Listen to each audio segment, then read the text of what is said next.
Assalamualaikum warahmatullahi wabarakatuh. Dalam video kali ini kita akan mempelajari tentang bagaimana cara menggunakan return value pada sebuah function yang kita buat dalam bahasa pemrograman Python.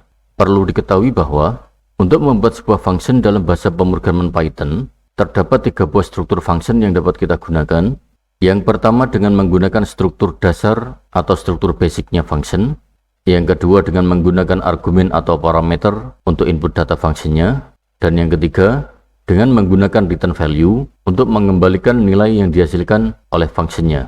Nah, untuk video kali ini kita gunakan struktur function yang menggunakan return value. Apa itu return? Return adalah value atau nilai yang akan dikembalikan oleh sebuah function saat function tersebut dipanggil atau dijalankan. Nah, sekarang pertanyaannya, kenapa kita perlu menggunakan return? Jawabannya adalah karena tidak semua function perlu untuk ditampilkan hasilnya. Terkadang saat kita membuat sebuah function, kita hanya butuh nilai yang dihasilkan oleh function tersebut untuk diproses dalam operasional berikutnya. Lalu bagaimana dengan sintaks codingnya?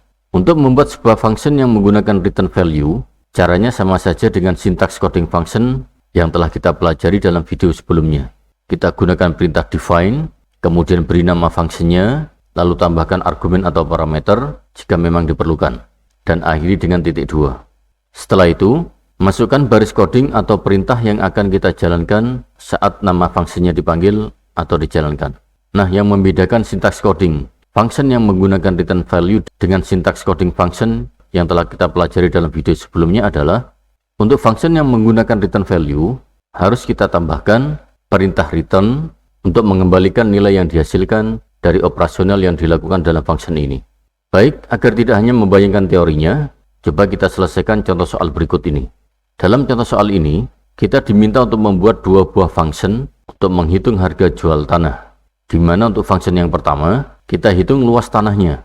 Nah, luas tanah inilah yang akan kita return atau kita berikan nilainya untuk perhitungan harga jual tanahnya yang akan diproses dalam function yang kedua. Kemudian untuk function yang kedua, kita hitung harga jual tanahnya dengan mengalihkan luas tanah yang kita dapatkan hasilnya dari function yang pertama, kita kalikan dengan harga per meter tanahnya. Baik, silakan dibuka Visual Studio Code-nya. Oke, sudah siap. Kita buat sebuah file baru. Kita beri nama return.py. Kita enter. Kemudian kita buat function yang pertama. Kita tulis def, kemudian beri nama fungsinya.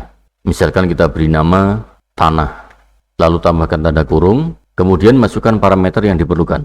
Untuk menghitung luas tanah, kita butuh 2 parameter, yaitu panjang dan lebar, dan jangan lupa akhiri dengan titik 2.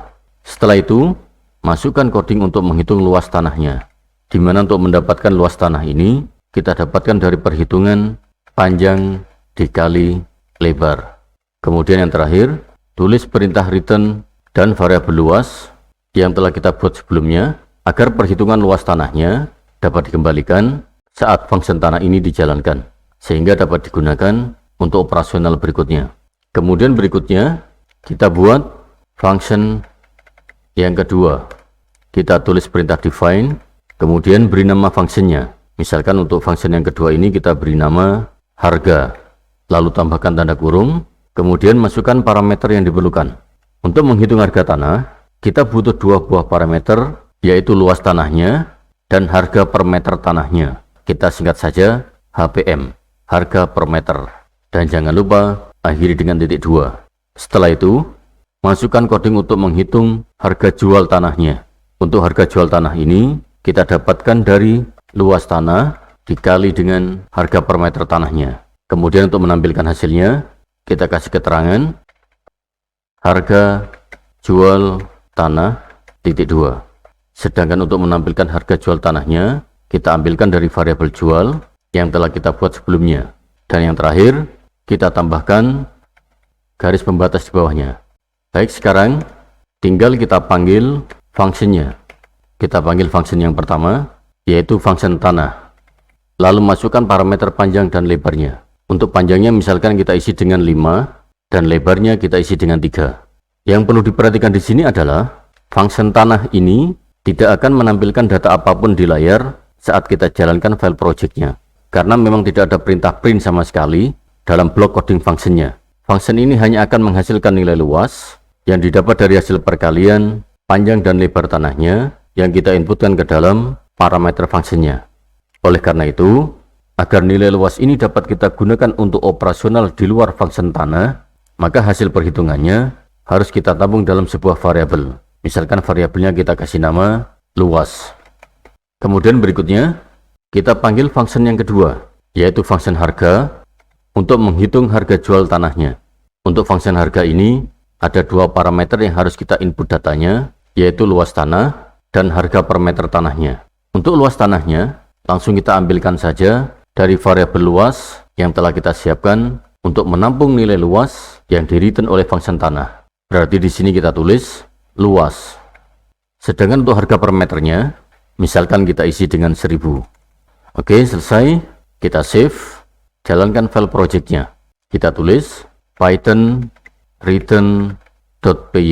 Kita enter. Nah, berhasil. Function harga menampilkan harga jual tanah yang luasnya kita inputkan ke dalam function tanah.